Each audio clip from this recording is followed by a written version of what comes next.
My son brought home a woman of less refined tastes. Mom, Charles announced, his voice laced with a newfound conviction, I've decided to stop chasing ambition. I'm going to become a live-in son-in-law. The woman, Tiffany, a rather stout figure with a wardrobe that screamed new money, flung a check at me. Auntie, consider this a token of appreciation.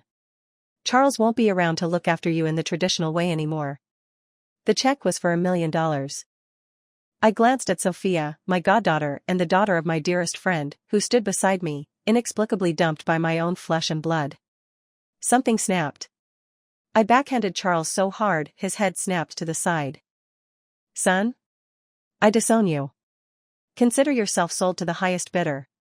He was supposed to be the heir to a vast fortune, a legacy built over generations. All he had to do was pass the final assessment. Now he was choosing this. You are unworthy to be my son. Go forage for wild greens in the mountains, for all I care. Charles declared it was all about true love. He'd cast aside his sweetheart, Sophia, with the ruthlessness of a seasoned businessman discarding a failing investment, all for this. True love. In reality, he'd simply calculated the heft of Tiffany's family's bank account. Mom, he reiterated, his tone sickeningly earnest, I'm going to marry into Tiffany's family. I won't be able to fulfill my filial duties as you expect. Tiffany seized the moment, thrusting a bank card at me, her smile wide and slightly too bright. Auntie, this is $1 million, a little something. From my parents. For you to get some nice things, maybe hire some help. After all, raising Charles all these years couldn't have been easy. Easy? I thought, a bitter laugh rising in my throat. Easy? I had poured every ounce of my being into raising this creature, and he was trading me in for a quick buck and a life of gilded mediocrity. Blind, ungrateful, and utterly lacking in taste. Tiffany couldn't hold a candle to Sophia.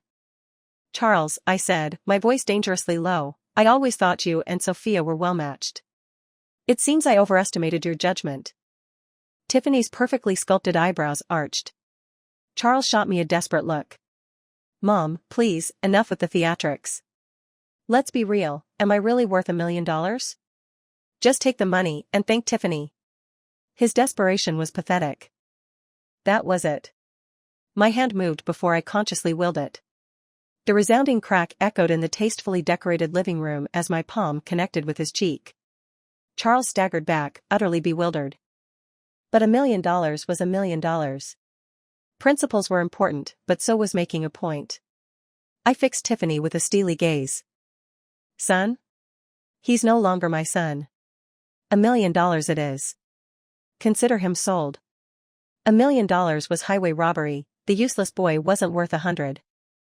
As I turned to leave, I overheard Tiffany cooing to Charles, her voice dripping with saccharine concern. Darling, don't be upset. My parents are your parents now. And Charles, the spineless wonder, actually replied with a sickeningly earnest tone, Tiffany, I will cherish your parents as my own. Cherish? He'd sell his soul for a scrap of their wealth. The fool. He had no inkling that he was, in fact, Charles Ashton, the scion of the prominent Ashton family, one of the wealthiest and most influential families in the entire state capital. Our family had a long-standing tradition. Potential heirs had to undergo rigorous assessment from birth. The core requirement was to spend their formative years in a normal environment until they proved their mettle. I had believed he was finally ready, almost qualified. I was on the verge of bringing him into the fold, revealing his true heritage. Instead, he had presented me with this ultimate act of self-abasement. Trading his birthright for a life as a kept man, discarding his own mother without a second thought. A man like that was unfit to carry the Ashton name, let alone inherit the Ashton legacy. Returning to the Ashton family estate, a sprawling mansion that dwarfed any house Tiffany's family could ever dream of owning, I immediately contacted the family council. The message was blunt and uncompromising. Charles Ashton had failed his inheritance assessment. From this day forward, I declared, my voice cold and resolute, Charles Ashton is to be treated as a non-entity. He is unworthy of our consideration. The family, initially assuming a mother-son spat, attempted to mediate. Catherine, dear, blood is thicker than water. Surely, a mother and son can't hold a grudge overnight. I let out a mirthless laugh. This boy is so eager to become a kept husband, he's disowning his own mother. He's chosen his path. Silence descended upon the Ashton family group chat. Disowning a child was not taken lightly, but the Ashtons had zero tolerance for disloyalty, especially to family. Charles Ashton had irrevocably severed his ties to us. Did it hurt? Of course. It was a dull, aching throb of disappointment. I mourned the years I had invested in that waste of space. Sometimes, I couldn't help but believe in the cruel joke of genetics. There was no other explanation for Charles's appalling behavior. He was a carbon copy of his good-for-nothing father. Richard, Charles's father, hadn't known of my Ashton lineage when we were together. 7 months into my pregnancy, he'd run off with a wealthy socialite, spouting nonsense about true love and soulmates. I'd divorced him immediately, taking nothing but custody of Charles. Over the years, I had painstakingly instilled values in Charles, emphasizing integrity, diligence, and character. And yet, this. Knowing what I knew now, what on earth had I been thinking, wanting to groom him as my successor? Disgust quailed in my stomach, a visceral rejection of everything Charles represented. I needed to distance myself from this embarrassment. I texted him, "Find time to transfer your household registration." Less than 5 minutes later, a voice message pinged back, laced with infuriating smugness. "Sure thing, Mom. Meet me at the Jing Tian residence entrance tomorrow morning. Tiffany and I are getting our marriage license in the morning, and we'll sort out the registration transfer to her place in the afternoon." Jing Tian residence, while upscale and respectable, was a far cry from the Ashton estate, or even any property I considered remotely acceptable. No wonder I'd never encountered the Lee family in high society circles. A sudden, perverse curiosity bloomed within me.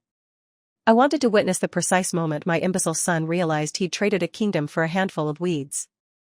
The next morning, I arrived at Jing Tian residence 5 minutes early, as instructed. 20 minutes ticked by before Charles and Tiffany finally materialized, hand in hand, sauntering towards the entrance. Trailing behind them was a disturbingly familiar figure. Richard. Charles had actually brought his deadbeat father along for this performance. Richard spotted me and visibly flinched, a Pavlovian response to years of my icy disdain. After the socialite had predictably dumped him, Richard had groveled at my feet, begging for reconciliation. My response had been swift and decisive, a discreet phone call to a group of associates, resulting in Richard spending a week in the hospital. Since then, he'd given me a wide berth. But his initial apprehension quickly morphed into a smug, self-satisfied grin. He deliberately raised his voice, projecting for my benefit. "Son, remember what Dad always told you? Women are shallow, easily impressed by superficial things. Your mother never understood that. You should always listen to your father. See? A girl like Tiffany, where would you ever find someone so wonderful? You just got your marriage license, and her dad already bought you a brand new Benz." Charles, standing proudly beside his father, mirrored Richard's smugness perfectly. Like father, like son, indeed. "Thank you for your guidance, Dad. I won't let you down." The nauseating display of father-son bonding was almost unbearable. No wonder Charles had turned out so twisted. Richard, the human equivalent of a gnarled, unproductive tree, had poisoned his son's growth. Good riddance, I thought. Let them rot together. Enough with the theatrics, I snapped, cutting through their saccharine tableau. Let's get this over with. Charles, however, was suddenly fixated on something behind me. His brow furrowed. "Sophia? What are you doing here? Didn't I make it clear? We're over. I love Tiffany now. Leave me alone." Sophia had just reached the apartment complex entrance. Her expression upon seeing Charles was one of pure, unadulterated disgust. "Don't flatter yourself," she retorted, her voice cool and dismissive. "It's work-related." Charles clearly didn't believe her. Before he could stammer out another ridiculous accusation, Tiffany, clinging possessively to his arm, chimed in, her voice dripping with condescension. "Oh, selling apartments now? Sophia, is that your new career? How are sales going?" "Not so well, I imagine. Tell you what, maybe I can get my dad to buy an apartment from you, just to help you out." Sophia's initial revulsion morphed into an almost serene composure. She turned her gaze away from them, a faint, knowing smile playing on her lips. Sales? If you want to call it that. After all, my father did develop this complex. Tiffany's forced laughter abruptly ceased, replaced by a stunned silence. I couldn't help but chuckle inwardly. Tiffany, with her designer logos plastered across every visible surface, was utterly incapable of recognizing true wealth and understated elegance when it stared her in the face. Sophia's tailored suit, the quiet confidence in her stance, all lost on Tiffany's nouveau riche sensibilities. Sophia was my goddaughter, my best friend's daughter. When my friend confided that Sophia harbored a youthful crush on Charles, I'd stepped in, playing discreet strategist. I'd advised Sophia to downplay her family's wealth, to approach Charles subtly, to win him over with her genuine personality, not her privilege. And it had worked. They'd been a couple for years. Sophia had truly cared for him. Charles, in his monumental stupidity, had not just traded a forest for a weed, he'd traded a priceless orchid for a dandelion. With Charles definitively excised from my life, I moved back into the Ashton family mansion the very next day. My first priority was to visit Sophia and her mother, my dear friend, to offer my apologies. It was Charles's monumental lack of judgment, Sophia, I said, my voice filled with genuine regret. He's utterly unworthy of you. Don't worry, we'll find you someone far better. Just then, Sophia walked in. She froze in the doorway, eyes wide with surprise. Her mother gestured her forward. Silly girl, stop gawking. Greet your godmother. Sophia looked utterly bewildered. Godmother? Is she, the Catherine Ashton? From Sophia's birth, my friend had designated me as her godmother. However, due to the secrecy surrounding the heir assessment and my early marriage, my true identity within the Ashton family wasn't widely publicized outside our inner circle, industry titans, and close friends. Sophia knew she had a godmother named Catherine, but had never actually met me formally. Seeing me nod, her jaw dropped. Aunt Catherine, you're the Catherine Ashton? Then Charles. Oh, Charles, I said dismissively, waving a hand. He's just the Ashton family's failed heir. Failed heir? What happens to a failed heir? She asked, eyes wide with curiosity. Oh, I said, a mischievous glint in my eyes. Probably ends up foraging for wild greens in the mountains. Sophia's face transformed. I saw the struggle, the suppressed laughter bubbling beneath the surface. I smiled. Don't hold back, sweetheart. No need to suppress your amusement around your godmother. And then, the dam broke.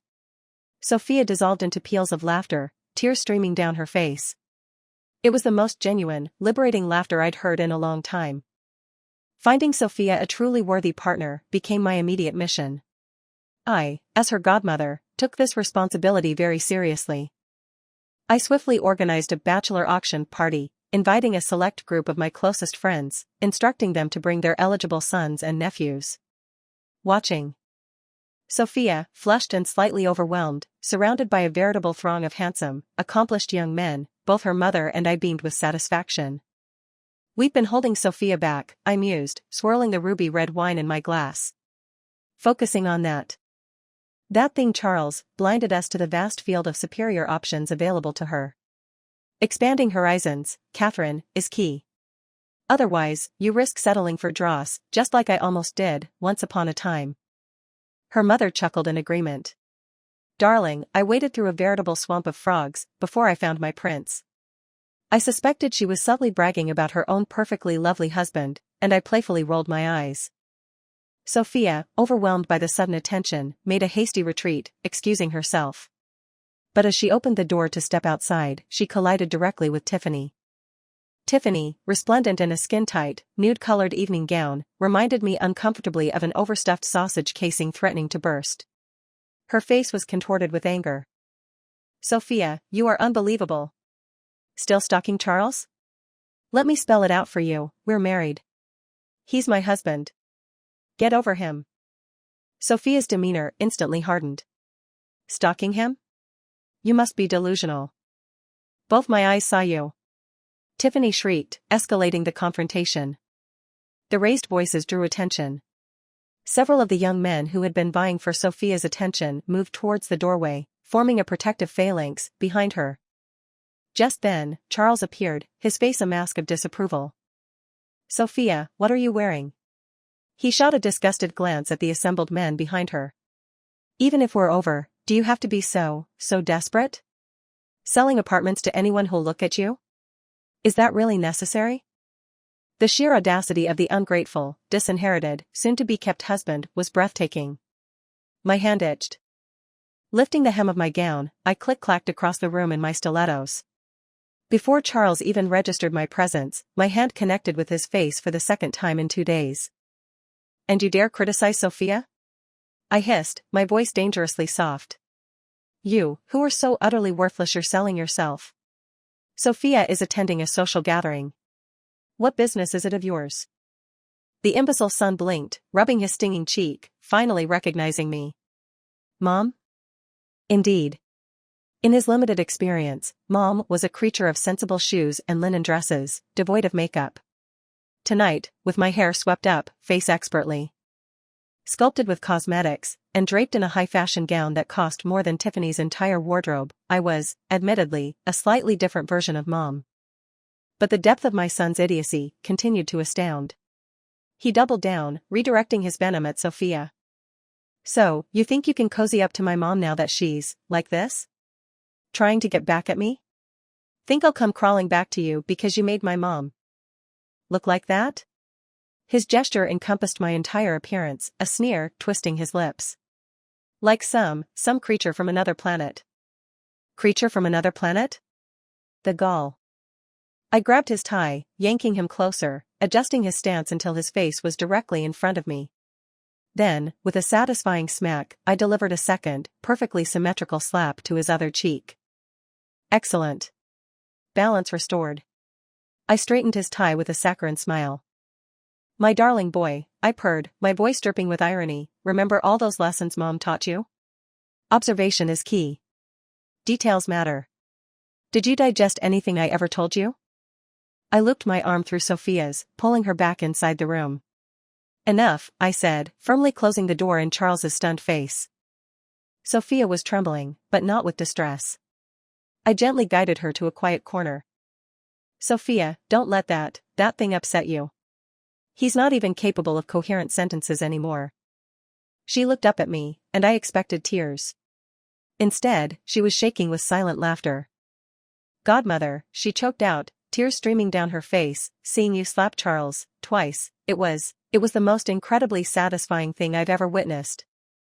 The girl had spirit. My friend's daughter, indeed. And resourceful. A slow smile spread across my face. "Satisfying, you say?" I murmured, a mischievous glint returning to my eyes. "How about we aim for even more satisfaction?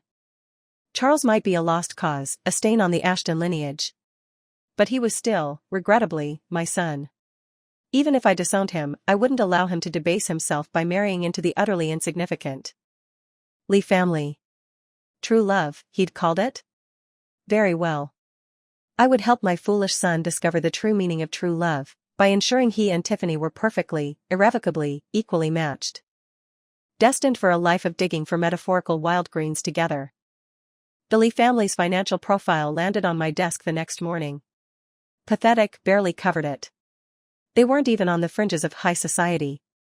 Tiffany's grandfather, a carpenter, had amassed a modest fortune and connections, which he'd parlayed into a building materials business. But Tiffany's father, Richard Lee, was demonstrably incompetent. Since taking over, the company's revenue had plummeted by nearly half. Dealing with the Lee family required minimal effort, barely a flick of my wrist. I simply made a quiet announcement within my circles. The Ashton Group will cease all collaboration with any entity associated with the Lee family. The Lee family couldn't even see the Ashton Group, let alone touch it. They relied on purchasing materials from various suppliers to resell. They had no direct dealings with the Ashton Group. But the Ashton Group's influence was pervasive. A whisper from me was a thunderclap in their world. Who in their right mind would risk the Ashton Group's displeasure for the sake of a middling company like Lee Building Materials? Within 3 days, the Lee family was in a state of panicked disarray. Richard Lee frantically pulled strings, spending a small fortune on intermediaries, only to discover the chilling truth. they had incurred the wrath of the Ashton Group. Richard Lee, in a desperate gamble, showed up at Ashton Group headquarters, attempting to schedule a meeting with me. His request was summarily denied. But I underestimated his tenacity, or perhaps his sheer cluelessness. He somehow managed to bypass security and infiltrate the building. I happened to be in the hallway, noticing a stray dust bunny, and had grabbed a nearby broom to tidy up. Just as I was sweeping, Richard Lee and Charles emerged from the elevator. "Mom? What are you doing here?" Charles stammered, genuinely shocked. Richard Lee immediately frowned, tugging at Charles's arm, hissing, "Lower your voice, you idiot. If people realize your mother is a cleaning lady here, where will I put my face?" "Cleaning lady?" I glanced down at my ensemble. Richard Lee, clearly, was as clueless about fashion as he was about everything else. This was a bespoke VK masterpiece, fresh off the runway this season. And cleaning lady? What was wrong with being a cleaning lady? Had the Lee family single-handedly eradicated world hunger or discovered the cure for cancer? Their arrogance was breathtaking. But I decided to play along. A mischievous idea sparked in my mind. I subtly signaled to the nearby staff, who were witnessing this bizarre scene with widening eyes. Charles, thoroughly cowed by his future father-in-law, didn't dare call me Mom again. Cleaning lady. Auntie, is Madam Catherine Ashton, the CEO of Ashton Group, in her office?" I adopted an air of feigned ignorance. "Madam Ashton? Not in today." Then, I pointed to a nearby figure. "That's Mr. Davies, Madam Ashton's personal assistant. You can try him." Richard Lee, like a drowning man clutching at a straw, practically sprinted towards Mr. Davies, his earlier disdain for me evaporating instantly. He launched into a torrent of obsequious flattery, bowing and scraping like a courtier before royalty. "Mr. Davies, 1,000 apologies for this intrusion. I'm Richard Lee, owner of Lee Building Materials. I'm desperate to understand what we did to offend the Ashton Group. Why would a behemoth like Ashton Group target a small company like ours?" Mr. Davies glanced at me, a flicker of amusement in his eyes. The other staff members were pretending to be engrossed in their work, shoulders shaking with suppressed laughter. I subtly winked at Mr. Davies and typed a quick message on my phone, sending it to him. Just one word. Sophia.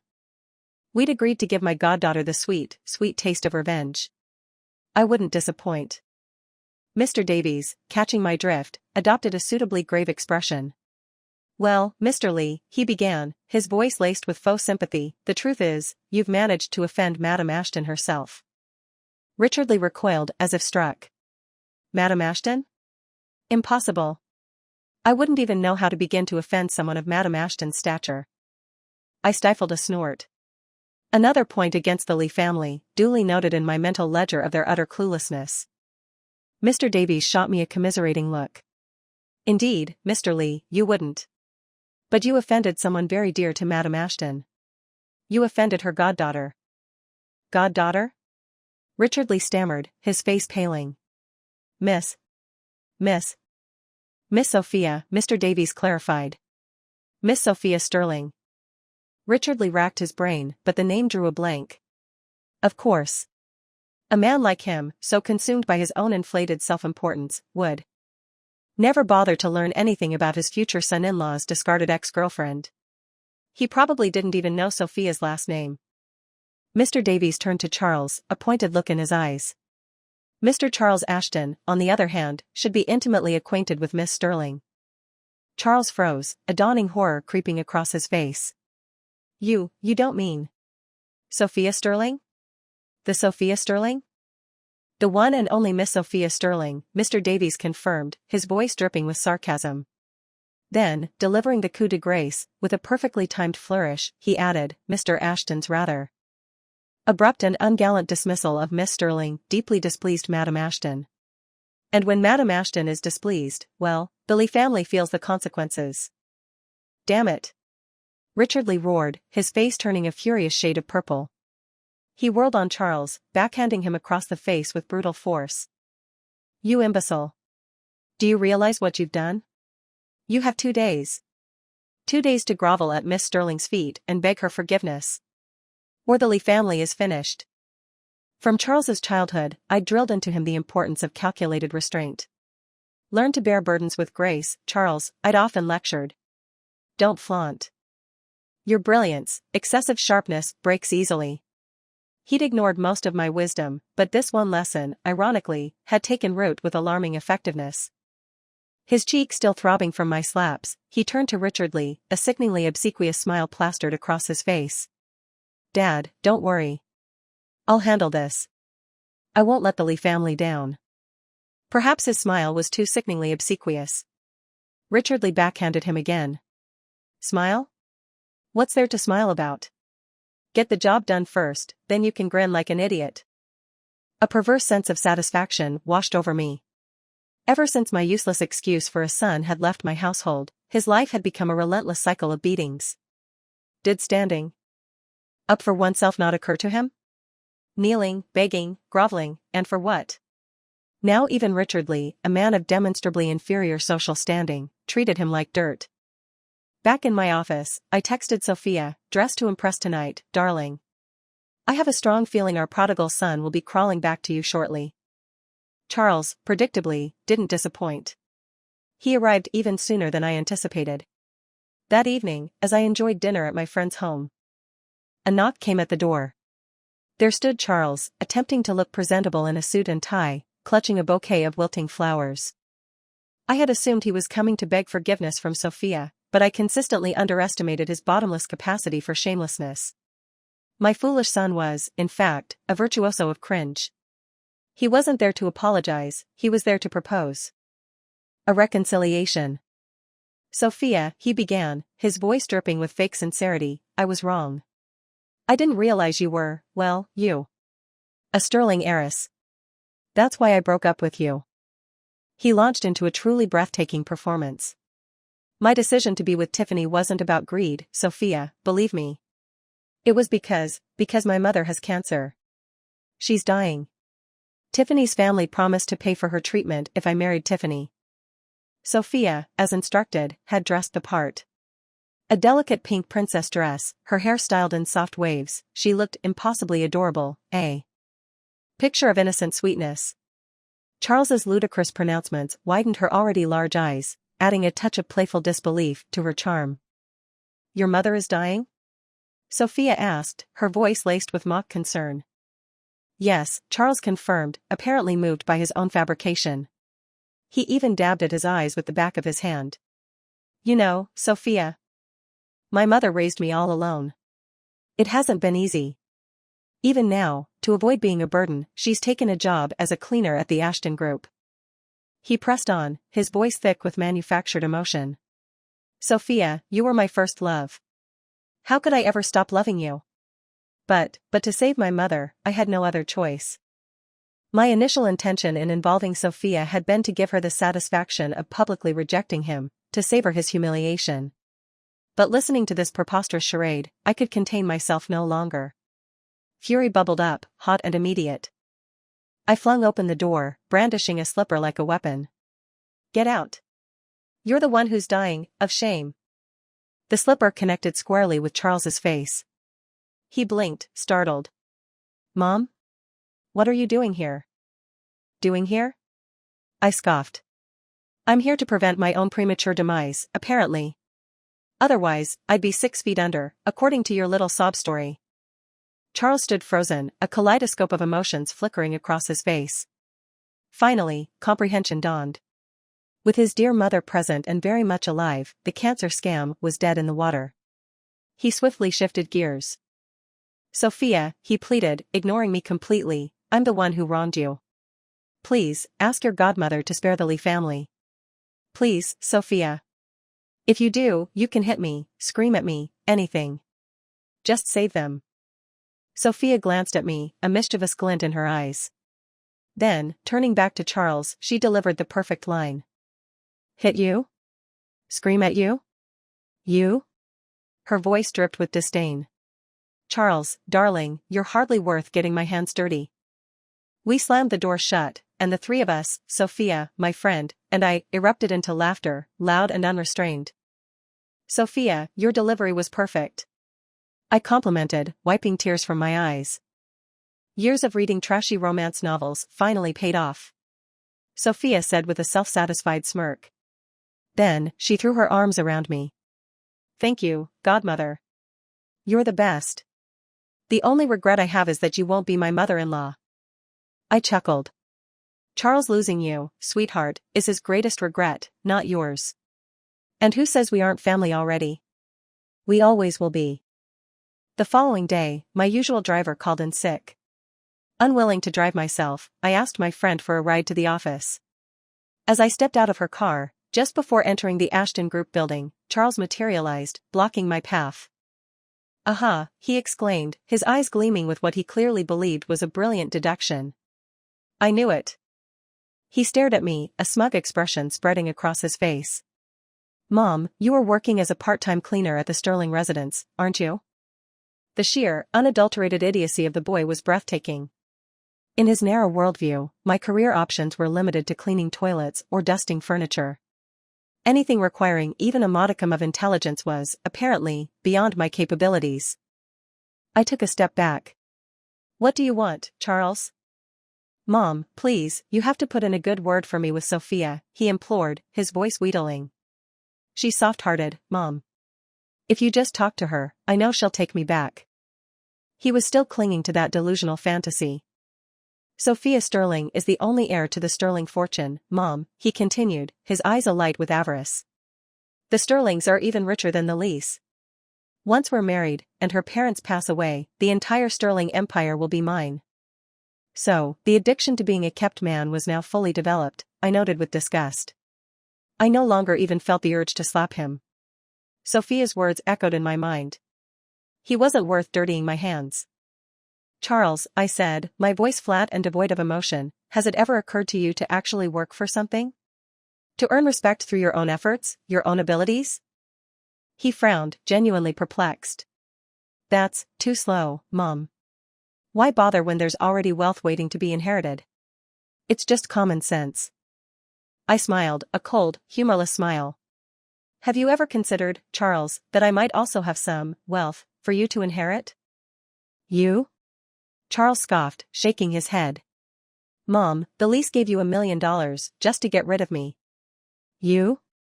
Do you even make $1 million in a lifetime? No, I admitted, my voice perfectly even. Exactly, he crowed, triumphant. I nodded slowly. You're right, Charles. You're absolutely right. Which is why you shouldn't bother me anymore. I don't make $1 million. I'm not qualified to be your mother. And with that, I turned on my heel and strode into the Ashton Group headquarters, leaving him gaping in my wake. No, I hadn't made a mere $1 million in my lifetime.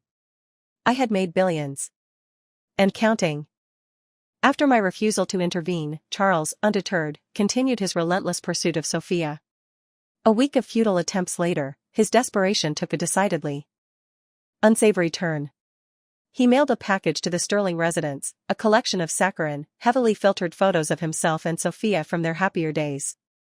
His accompanying note was a masterpiece of pathetic blackmail. Sophia, if you don't beg Madame Ashton to call off the dogs on the Lee family, I'll leak these photos to everyone.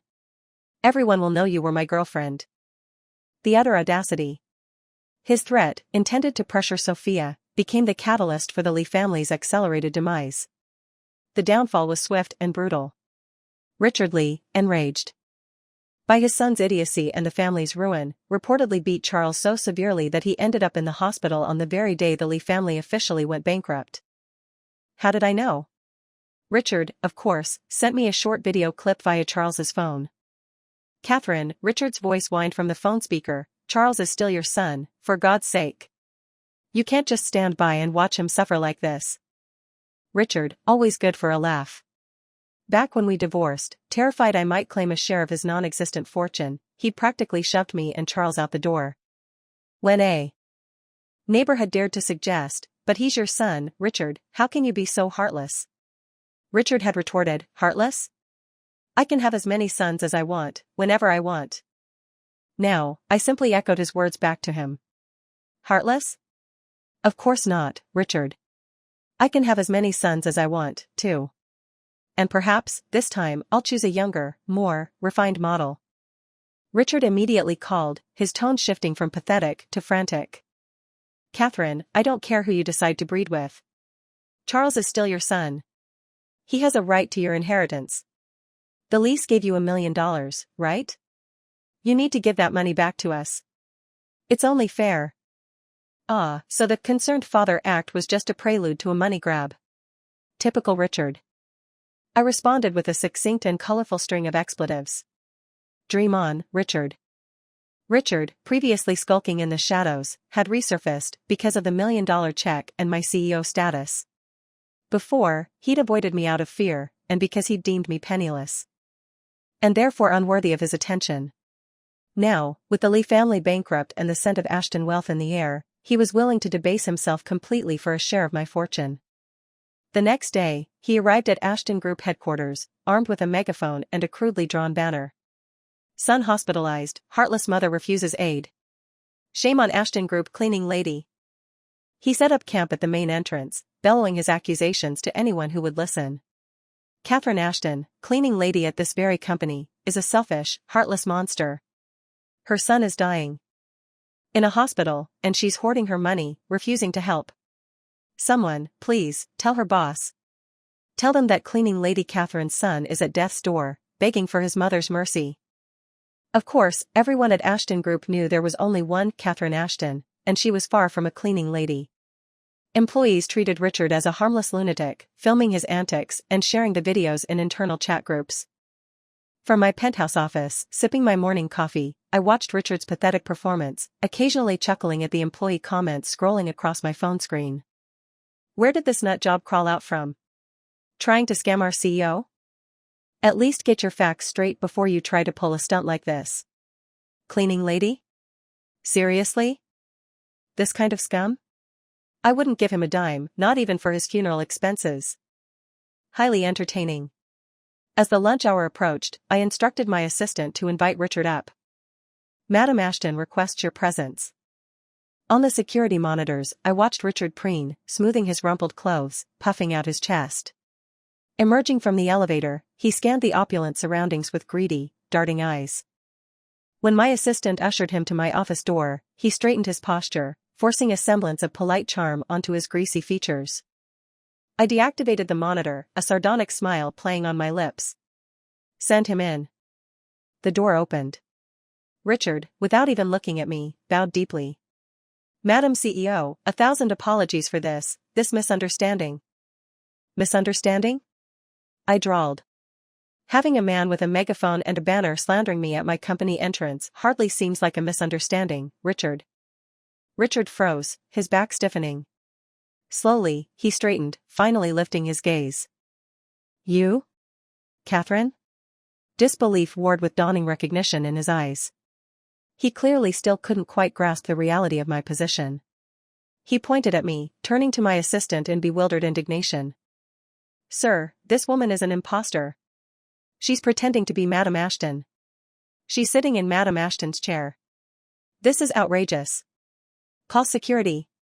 Have her dragged out of here immediately. My assistant stepped into the office, turning to me with a respectful incline of his head. Madam Ashton, shall I escort him out? Richard remained stubbornly unconvinced. Madam Ashton? Impossible. Catherine? You hired an actress to impersonate your CEO, just to mock me? I chuckled, gesturing to a nearby side table.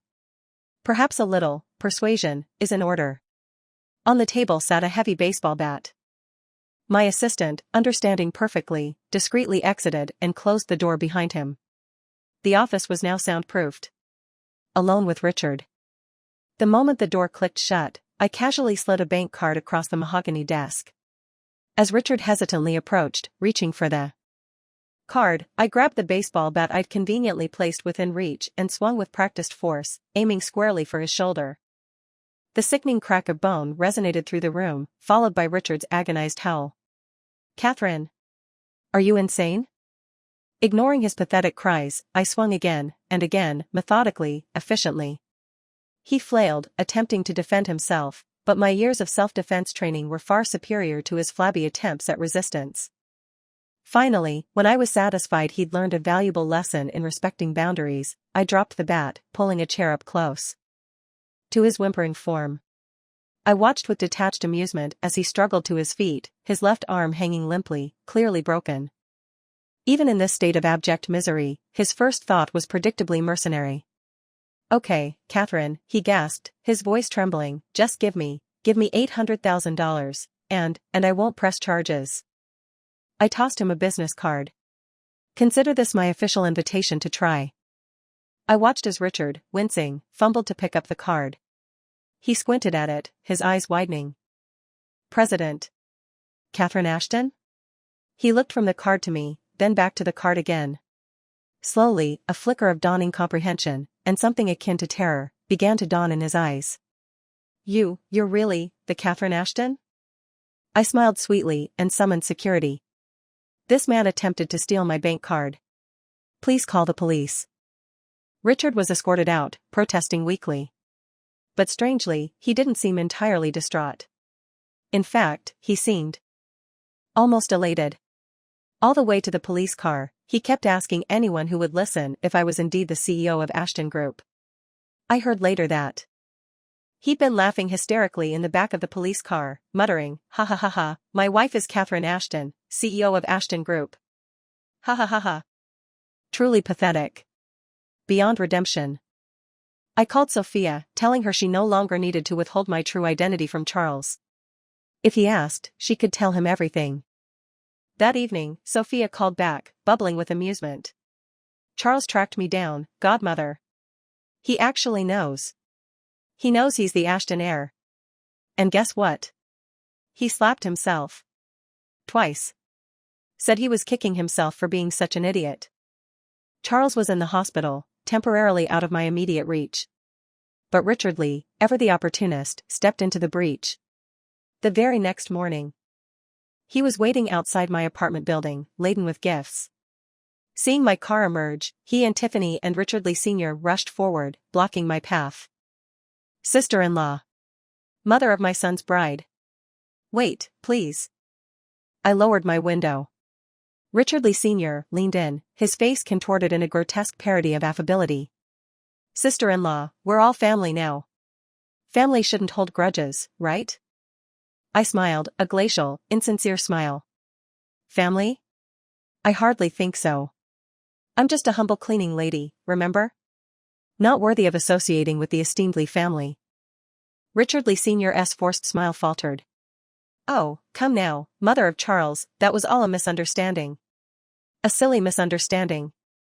"No misunderstanding," I corrected, my voice sharp. "I sold my son to you. You are now his family. Kindly don't associate me with any of it." My decision to sell Charles had been swift and decisive. The idea of buying him back was utterly laughable. I pressed the accelerator, forcing Richard Lee Sr. to jump back to avoid being run over. Over the next month, I accidentally encountered Richard Lee Sr. several more times. The final time, he pushed Charles, still in a wheelchair, into my path. "Mom." Charles, eyes brimming with crocodile tears, gazed up at me.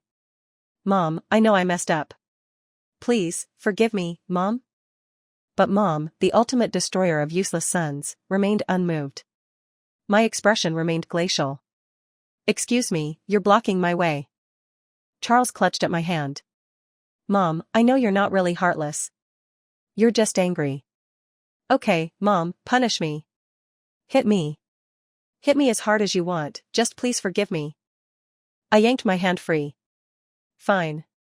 And with a swift, precise motion, I delivered 2 resounding slaps to his already bruised cheeks. My hand stung. The boy had skin like leather. It was truly unpleasant. Who begs to be hit? I needed to wash my hands. "Anything else?" I asked, my voice devoid of emotion. He flinched, recoiling from the prospect of further physical contact. "Mom, please, just forgive me. Please." "Here's an idea," I suggested, my voice dangerously sweet. "Why don't you jump into the Huangpu River? If you survive, then I might consider giving you a second chance." Silence. Richard Lee Sr., pushing Charles's wheelchair, simply turned and wheeled him away, wordlessly. But the look Richard Lee Sr. gave me, it was strangely calculating, almost knowing. I'd been in business long enough to recognize the glint of a new scheme forming. but I wasn't concerned. Richard Lee Sr., in his pathetic desperation, was no real threat. My focus was shifting. My attention was now turning to my goddaughter. My friend had confided something. Something intriguing. Sophia, it seemed, was seeing someone. Yesterday, my friend had whispered conspiratorially, I saw a handsome young man corner Sophia right outside our front door. Practically pinned her against the wall. Significant developments. Very significant indeed. Cornering my goddaughter outside her own home? This could be either a colossal blunder or true love.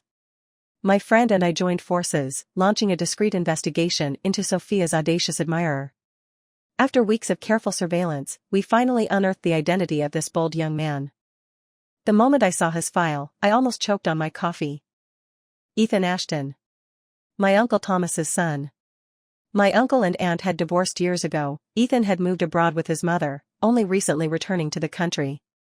By family lineage, Charles would have to address Ethan as uncle. Well. Fresh off the plane and already causing trouble, was he? My goddaughter had just escaped a disastrous entanglement. With my own son, I certainly wouldn't allow her to stumble into another with my nephew. Learning that Ethan was a persistent presence on Sophia's commute home, my friend and I mobilized. We were going to catch him in the act, give him a stern talking to. If familial persuasion failed, we'd film the confrontation, threaten to call the police, anything to scare some sense into him. But when we cornered Ethan and Sophia in a dimly lit alleyway, the scene was decidedly not what we'd anticipated. Ethan had Sophia pinned against the wall, all right, but he was looking down at her with puppy dog eyes, his voice plaintive. Sophia, he was saying, his voice laced with mock despair, you've slept with me. When are you going to take responsibility for my emotional well-being and make an honest man of me? Ah. Right. The narrative had taken an unexpected turn. I stood there, momentarily speechless. Thankfully, my friend, Sophia's mother, remained clear-headed, instantly trusting her daughter's character. She charged forward, pulling Ethan away from Sophia with surprising force. Young man, what nonsense are you spouting? My Sophia blushes at kissing scenes in movies. She'd never do anything untoward with you. Ethan remained silent, looking slightly abashed. Sophia, however, stepped forward, her cheeks flushed crimson. Mom, she confessed, her voice barely above a whisper, it's true, actually. She hesitated, then added, but, Mom, it's not entirely my fault. It's just, he is exceptionally good-looking. My friend and I exchanged bewildered glances. I took a closer look at Ethan. And, well, Sophia had a point. He was exceptionally good-looking. A compelling blend of aristocratic charm and rebellious swagger, with just a hint of vulnerable puppy dog eyes that suggested he could be easily led astray by a strong woman. My friend, momentarily speechless, finally cleared her throat. Handsome or not, Sophia, that doesn't excuse this behavior. Sophia's lower lip trembled. I know, Mom, but I was upset, you know? About Charles. And I had a couple of drinks. My friend and I, both fiercely protective of Sophia, softened instantly. Hearing Charles's name still stung. Ethan, sensing a shift in the atmosphere, adopted a wounded expression. Oh, so I'm just a rebound? A temporary emotional crutch? I was about to feel a pang of sympathy for him, when Sophia vehemently shook her head. No. That's not it at all. I wasn't drunk. I knew exactly what I was doing. I blinked. My friend blinked. We both blinked again. While my friend and I were still processing this unexpected development, we realized we'd just inadvertently witnessed the official beginning of a new romance.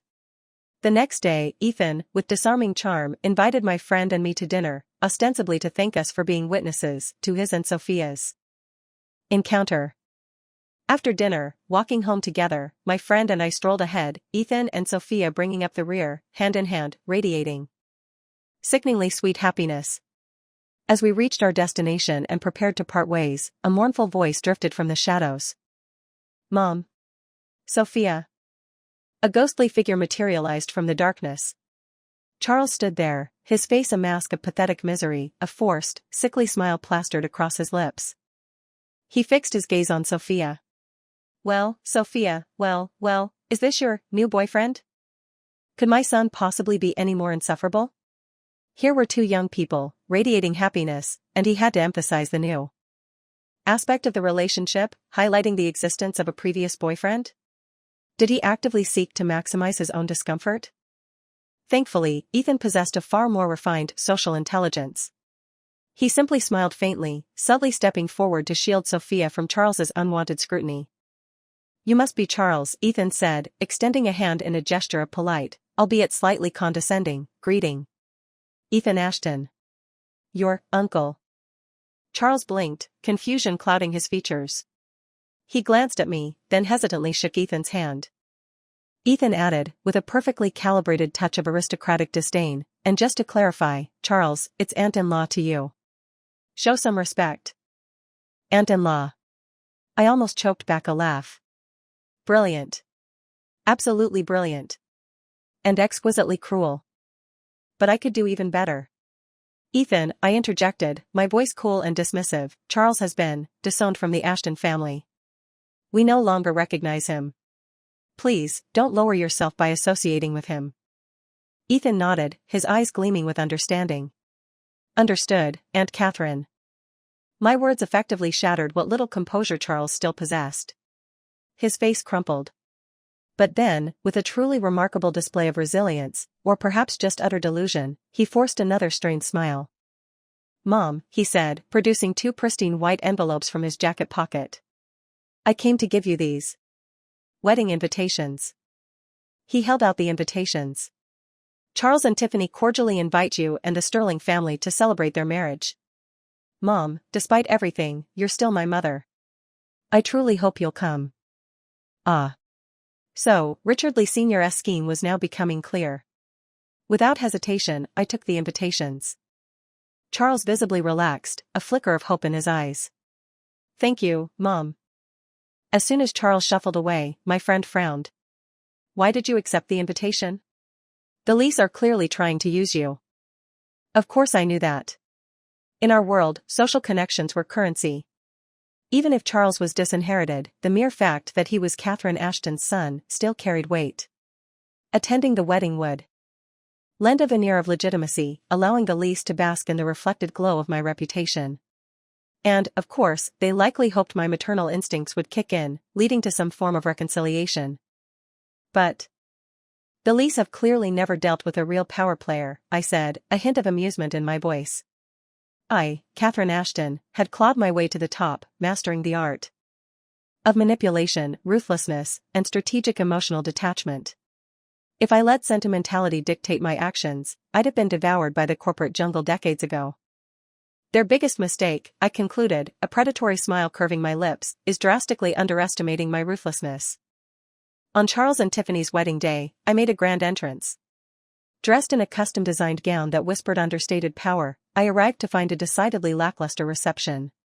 The guest list was sparse. But the moment Charles, Richard, and the Lee family saw my friend and me, they rushed forward, relief flooding their faces. They greeted us like saviors. Catherine. I knew you'd come. Richard Lee Sr. gushed. Mother of Charles, we are so honored. Richard Lee Sr.'s wife simpered. I allowed myself to be ushered into the reception hall, holding court at the head table. Shortly after our arrival, other guests began to trickle in. And among them, to my mild amusement, were a number of Ashton family members.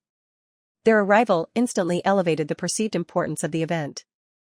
Upon entering, every guest, without exception, made a beeline to greet me. Outsiders, understandably, assumed my presence indicated a reconciliation with Charles.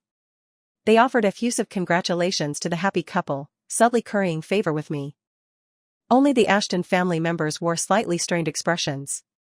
Messages pinged on my phone. My cousin texted, Catherine, please don't make too much of a scene. He is still your son. My reply was concise and unambiguous, relax. I have no intention of killing him. His dog's life is safe. Moments later, Sophia and Ethan arrived. Sophia, in a simple white dress, effortlessly outshone Tiffany, who was drowning in gaudy, over-the-top ornamentation. I caught Charles's eye. He was staring at Sophia, a flicker of bitter regret in his gaze. Too late, my dear boy. Far too late. The wedding ceremony itself was a tedious affair, a predictable procession of platitudes and clichés. I stifled a yawn. Finally, Tiffany and Charles took center stage, the newlyweds embracing. The moment had arrived. Richard Lee Sr. and Richard stepped forward to address the guests. "We are deeply grateful to all of you for joining us today," Richard Lee Sr. began, his voice booming. "And especially," Richard added, his voice oily with fake sincerity, "we want to express our profound gratitude to our dearest sister-in-law, Madam Catherine Ashton." And to Catherine, Richard Lee Sr. chimed in, "for raising such a wonderful son. Thank you, Catherine, for all your hard work." As they spoke, the large screen behind them flickered to life. A slideshow began, a carefully curated montage of photos depicting Charles and me through the years. Childhood snapshots, heartwarming moments, manufactured sentimentality. Young Charles had been undeniably adorable. In one photo, he was wiping sweat from my brow, a tiny hand tenderly patting my cheek. In another, he was kissing me, a sweet, innocent gesture of childish affection. A faint smile softened my lips, a fleeting memory of a son I had once cherished. Then, Charles, on cue, approached me, dropping to his knees at my feet.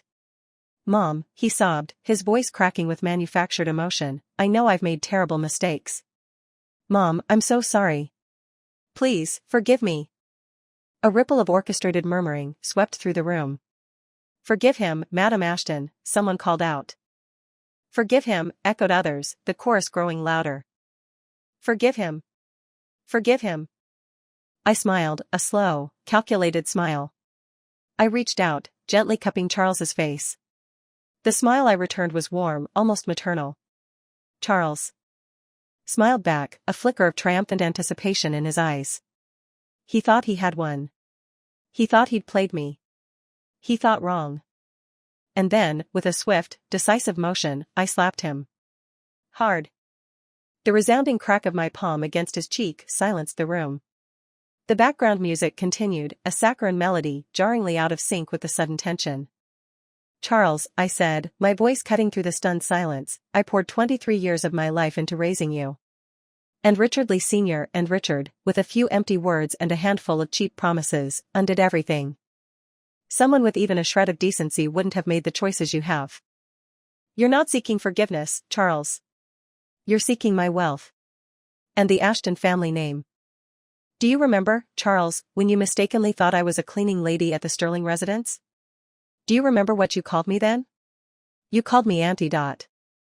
I rose to my feet, my gaze sweeping across the assembled guests. I strode towards the stage, taking the microphone from a bewildered Richard Lee Sr. My voice, amplified through the sound system, resonated through the hall, cold and clear. I, Catherine Ashton, hereby declare that Charles Ashton was disowned from the Ashton family long ago. From this moment forward, I request that no one associate me with him. He is unworthy. And as for the Lee family. I paused, a predatory gleam in my eyes. I gestured towards the entrance. My assistant entered, carrying a laptop. He plugged it into the projector. "Here," I announced, my voice ringing with icy authority, "is documented evidence of the Lee family's decades of tax evasion and illegal business dealings. I have already alerted the authorities. From this point forward, all matters will be handled by law enforcement." Richard Lee Sr.'s face crumpled. He sank into a chair, his face ashen. Charles and Richard stared at me, their expressions a mixture of shock and disbelief. "Mom," Charles stammered, his voice weak, "how could you be so cruel?" "Catherine," Richard whined, "you truly are heartless, aren't you?" I turned to Charles, my gaze unwavering. "Actually, Charles, I did give you a chance. Even a dog raised from puppyhood isn't discarded lightly, let alone a human being. After you learned my true identity, if you had simply gotten a job, started working your way up, proving your worth through your own efforts, then, perhaps, there might have been a path to redemption. That was the chance I offered you." I shook my head, a gesture of profound disappointment. "But alas, I wasted my time on you, Charles. My mistake." I turned to leave, my voice laced with contempt. "You tried to use me. Now, you'll face the consequences of cutting off your lifeline in the state capital." Charles and Richard Lee Sr. started to protest, But before they could utter another word, Richard Lee Sr., with a guttural roar of rage and despair, lunged at them both. "It's all your fault, you worthless leeches," he bellowed, his voice hoarse with fury. "You've ruined me. I've lost everything. And now I'm going to prison." Chaos erupted. But I was already walking away. None of it mattered to me anymore. In the car, my friend turned to me, a thoughtful expression on her face. "Charles got what he deserved, Catherine, absolutely. But what about the Ashton heir? You can't seriously be thinking of raising another one from scratch, can you?" I thought of Ethan's charmingly roguish grin, his surprisingly tender eyes. A slow smile spread across my face. "Perhaps," I murmured, a playful glint in my eyes. "Fate, in its infinite wisdom, has already sent me another potential heir to assess." The end.